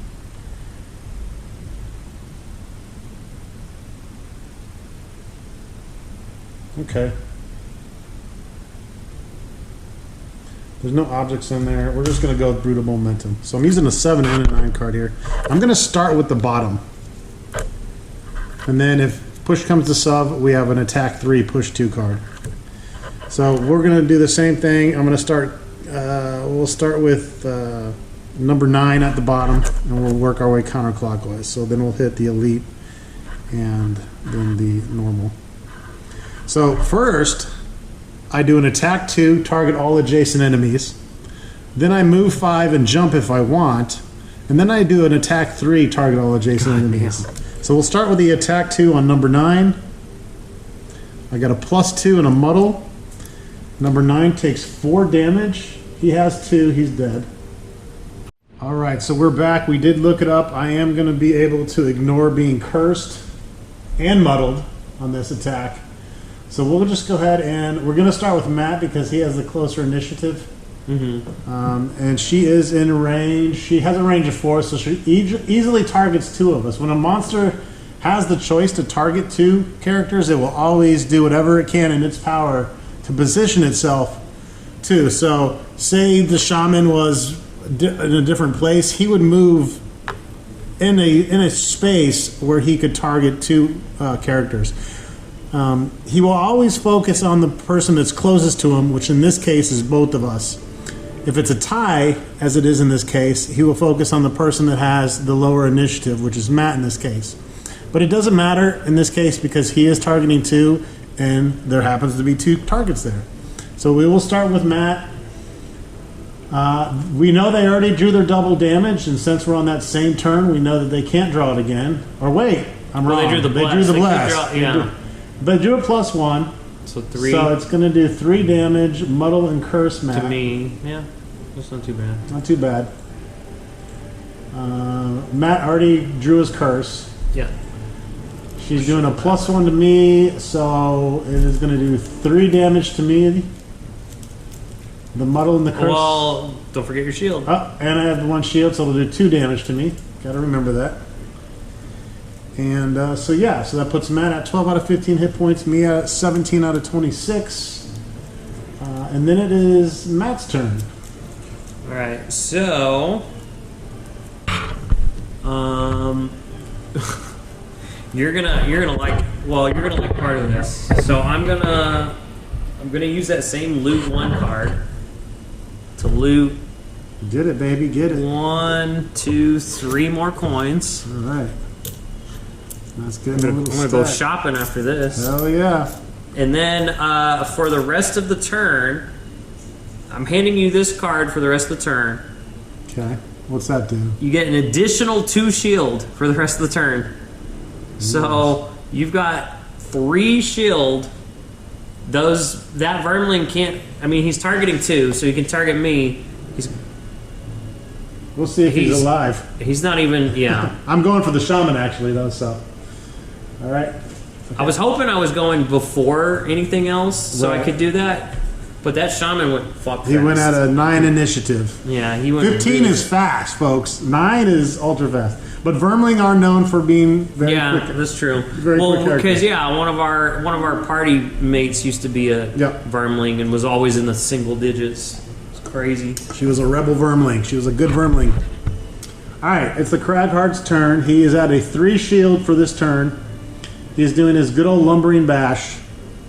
He's going to move over here, block the way. He's going to get in between his Bonesaw friend, Doc. Doc, move out the way. And he is doing his lumbering bash attack. It's my favorite attack right now. It's a move 2, attack 5, and all of my attacks get +2 melee to the end of the turn. We just need not to fuck up. We didn't, folks. We drew a +2 muddle. That's going to make that a 9 attack on the shaman with a shield of 4. Which means you do 5 damage, and he's got 3 health. So The shaman Deleted. is dead. He is deleted. His head is on my pike. now body count goes up. I'm at 7 out of 15 kills.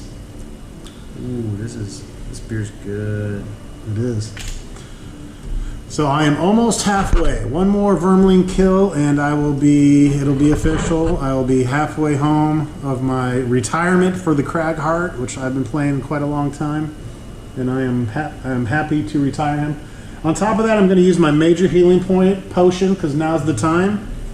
This is a great item. I highly recommend it. It heals 5 hit points.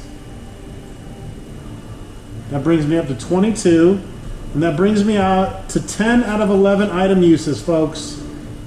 Again, we are trying to use an item 11 times to reach my professional goal. So either I get hit with another double damage or I use my volatile bomb. Either way, we're getting there. It is now the Vermling's turn. Just making sure there's nothing else I can do. I do get an experience and I do generate earth from that. By the way, the elements, they last normally 2 rounds and then they expire. So you want to use them within 2 rounds afterwards. But what you'll see happen a lot is that you'll end up regenerating that element and bringing it back to full before it expires. Really depending on how your character is built. But our friend Tara, for instance, usually has darkness out 99% of the game. This is true. And then I get an experience. So I'm at 9 experience. Matt is at 10. Did you get any for that last round? Because I never had any. No. Okay. Just checking. So. Let's see. It seems like an experience card. What was the other thing again? You gave me the syringe. Oh, no. No. Okay. No experience that time. All right. So the Vermling Scout is now adjacent to me. He does not want to be. He's got a range of 4. Got one wall. All he's got to do is move like that. He's now got advantage on both of us. We're going to start with Matt because he's lower. He's got normal. He's not like advantage, but he's not disadvantaged. Exactly. Well, yeah. I misspoke. I'm saying here's his disadvantage against me, so he will move to where he has normal attacking against both of us. Matt is going to get a +0, so we're looking at 2 damage on Matt. And then against me, he drew his double damage. But once again, folks, there's number 11. That's number 11 item use. It turns into a +0. So it's a 2 now, and then with your now 3 shield you're holding on to this round, I take nothing damage. And we got ourselves a full tank right now here. And professional has been met. So I will get a check at the end, which, just to show you guys, because this is kind of momentous, I don't know how the word is, but these are your perk checks for goals. I need one more check to complete all my perks. So I'm going to be completing and maxing out my perk chart. I got to go check this because I'm pretty sure I have more than this, but yeah. Oh yeah. So that's a big check there. And that is it for him. We'll go to the next round. You just basically laughed at what he did. He was like, does "Oh this yeah." go back discarded for you now? Yeah. So now it goes into my discard pile. All right. So we got a Vermling left. I might just open the door and leave that fodder for Matt. Well, I'm probably gonna run into the room also. It's up to Okay. you. Like, Yeah, I want to get in there and fuck that bear and also fuck him up. You know. and fuck him up. That's what I meant.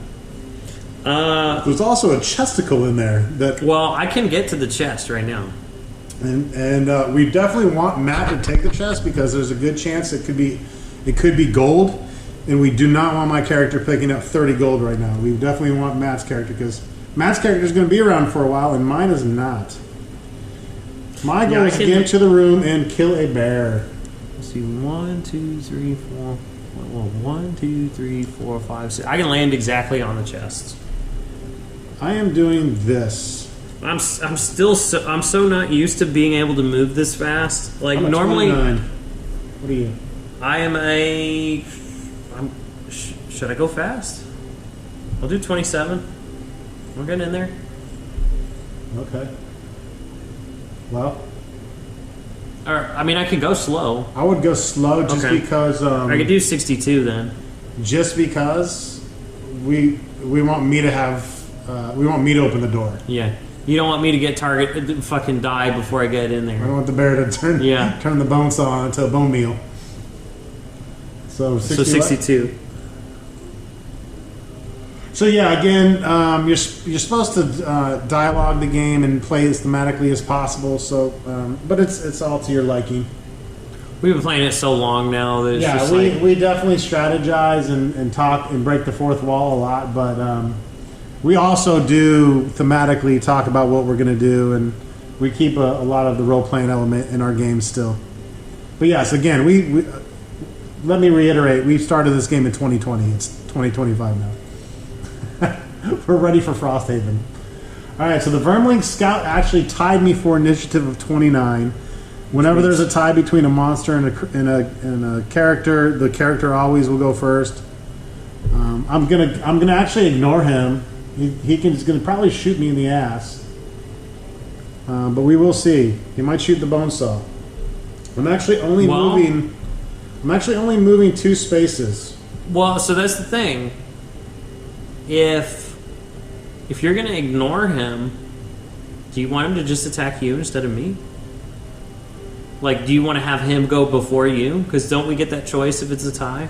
Only if it's between characters. Oh, Yeah. okay. All right, so we're gonna open this door. Move me there. Spawn We're the gonna other spawn dudes. everything. So we're gonna spawn a 2-bear. This is kind of big. He's a 60. That's good. So he would have went after you anyways, but we never know because the bears sometimes charge. Then we have a 6 shaman, normal shaman coming out. We're down here. I know that's elite. Curious. What's the shield? So a normal 3 shaman shield. is 3. Still crazy. So now I'm faced with, like, I can nuke either one of those. Well, and then don't forget to spawn the 8 the normal other scout. Yeah.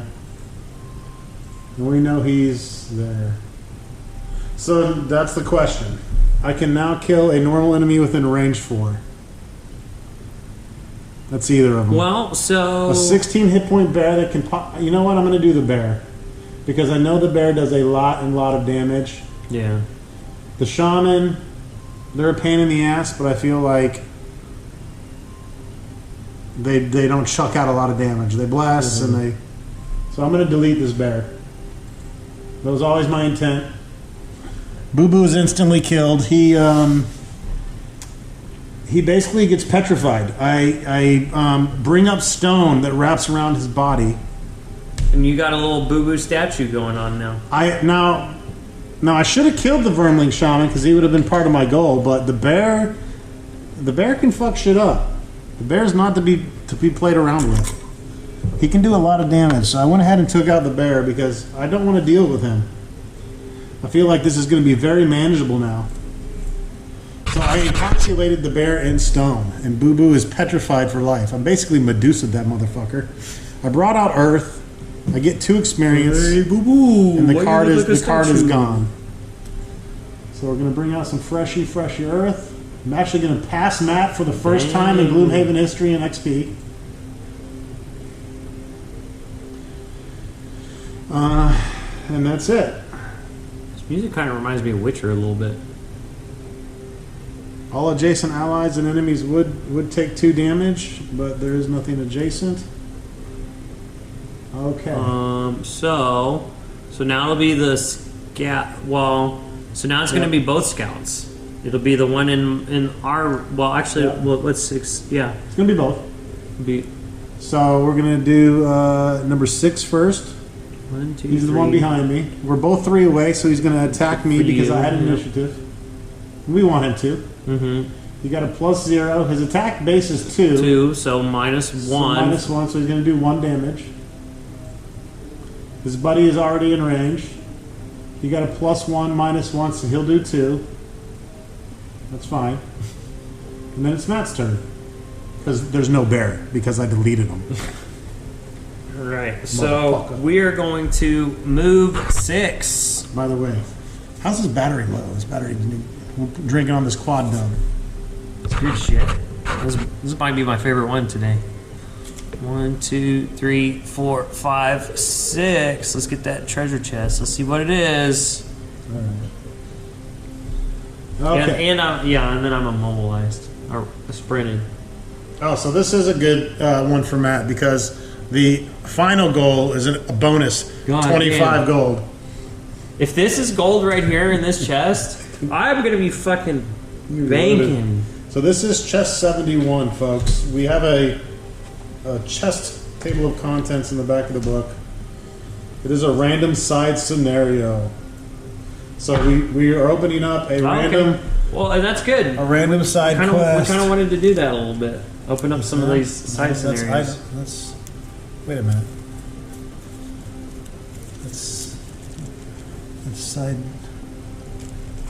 items. Where'd they go? Scenarios. No. Are those? No. All right. Where'd they go?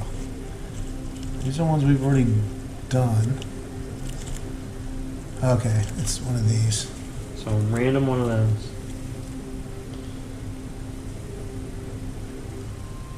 Clockwork Cove, Underwater Lagoon. Is that all of them? I'm trying to think which ones are Sulfur Mine, Arcane Library. I feel like we've done those. We may have to check the. We're in the wrong place, that's for sure.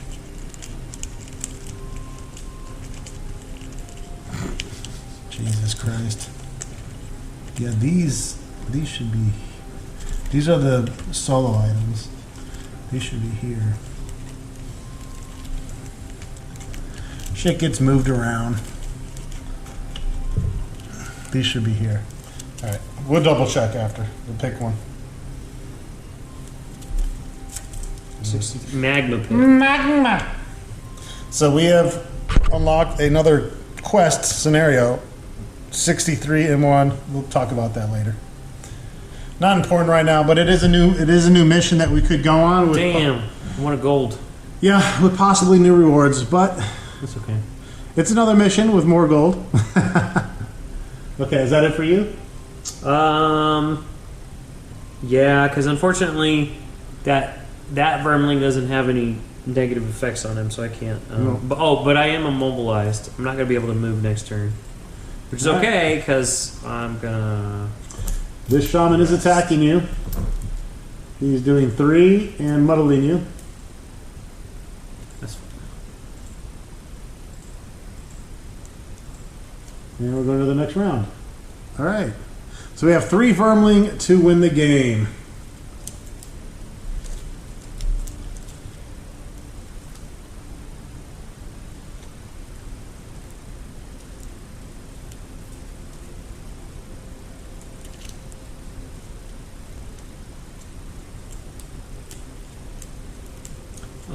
I'll probably just short rest in between. So let me see what I'm gonna lose.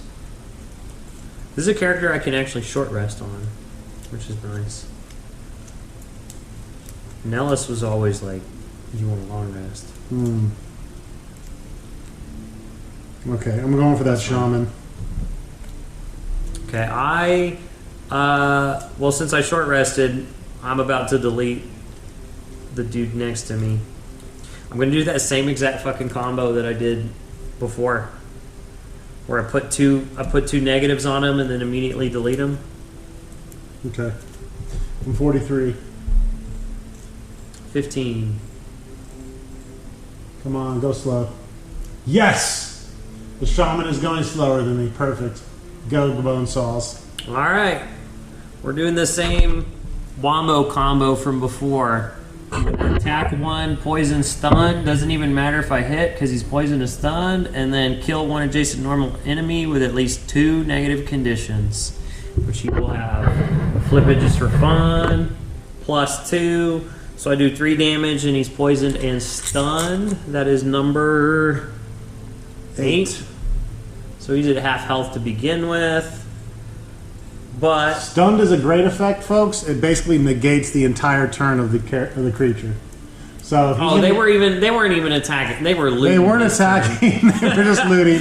But he's not going to get to... He was going to try to take that coin by the Shami, but now he's just going to sit there and suck himself off. Yeah, well, he's gonna fucking His buddy- he's gonna get deleted. He gets kill one adjacent normal enemy with at least 2 negative conditions. He's dead. Okay. And I gain an experience. Well, instead of looting, he actually drops the makes coins. loot. He makes loot. And don't forget to give me experience. I gotta catch up to you with experience this time. All right. Now the Vermling, so he's dead. So there's the guy behind us. So he's going to move forward and jump. He's going to try to loot. He's going to loot one.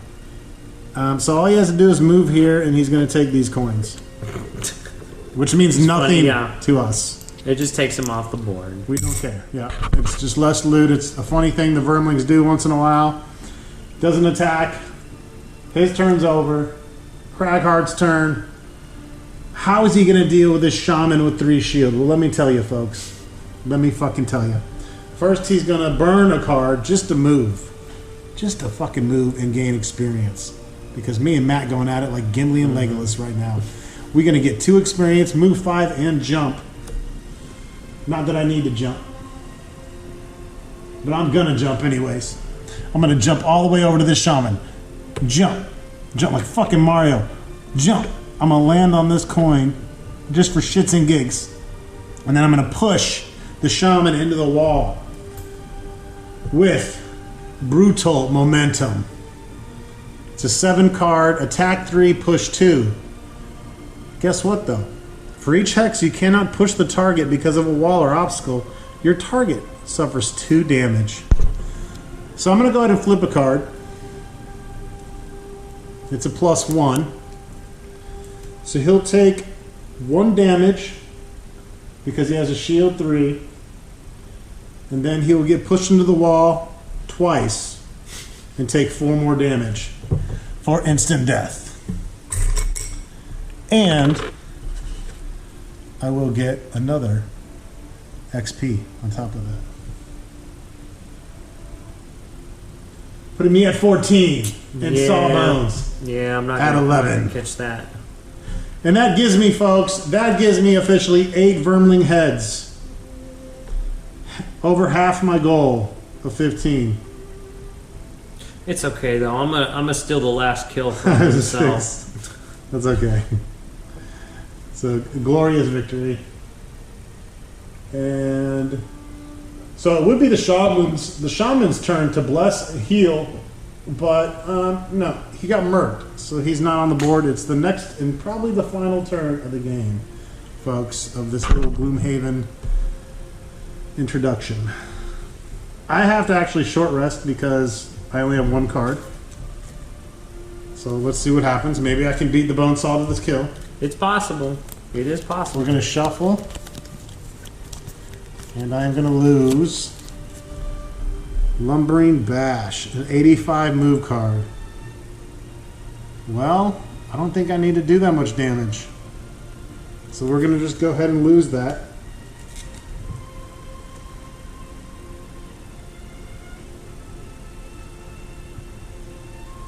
I'm actually down to 4 cards. So I am pretty low on the exhaustion chart. You're actually below me, which is crazy. When's the last time that's happened?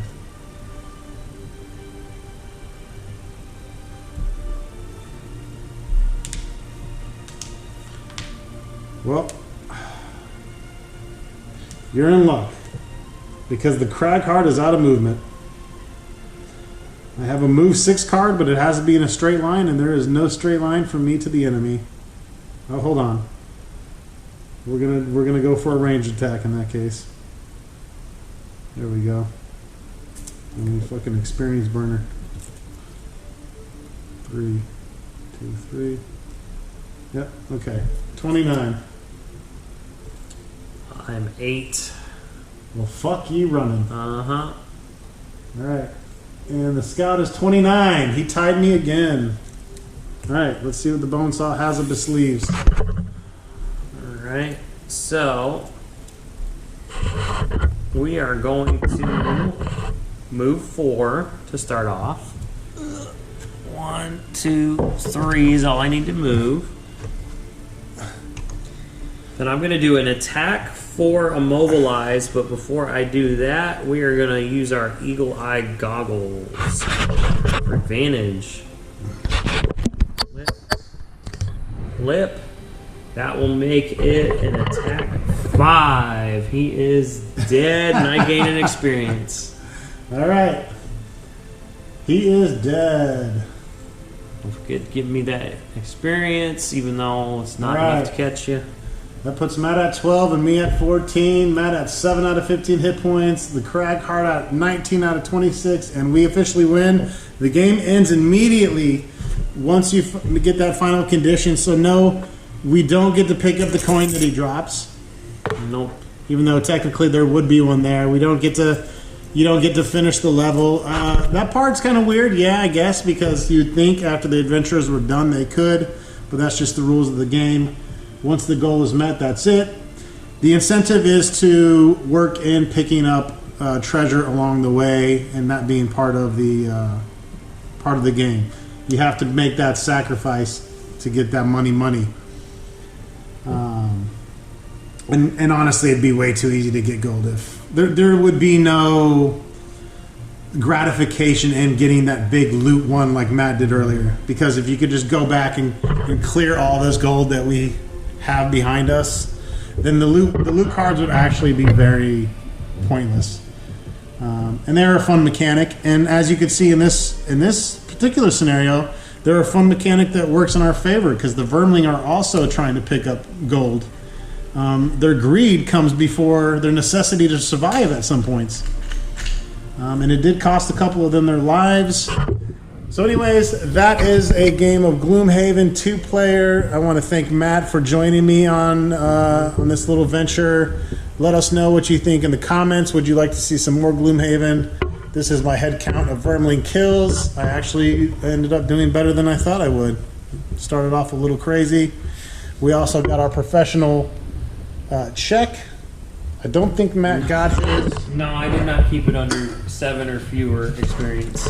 So you would come to your character sheet, you would check this off, and then I would get to pick another perk. I need to check these because I'm pretty sure I should have more than... I should probably have this whole thing filled out. So I need to double check my character sheet. I don't want this one because this is add a -2 card, but add 2+2 cards. I don't like those. Ignore negative item effects. There's not a whole lot of items in the game that have negative effects. So that one's also kind of meh. The other one is to generate air and earth. So he's not my favorite perk guy for sure. I'm going to be glad to retire this guy. He's been fun while he lasted, but Chasm, it is going to be time to put you to sleep here soon. Thanks for watching, folks. If you have any questions or comments, just go ahead and leave that on the video, and I'll be happy to answer them to the best of my ability. I am not a Gloomhaven master, but I have been playing it for 5 years, so I know a few things. Check out the digital version, or better yet, buy a copy of the board game, get your friends together, get some beers, and have some fun. Have a social life. Thanks for watching.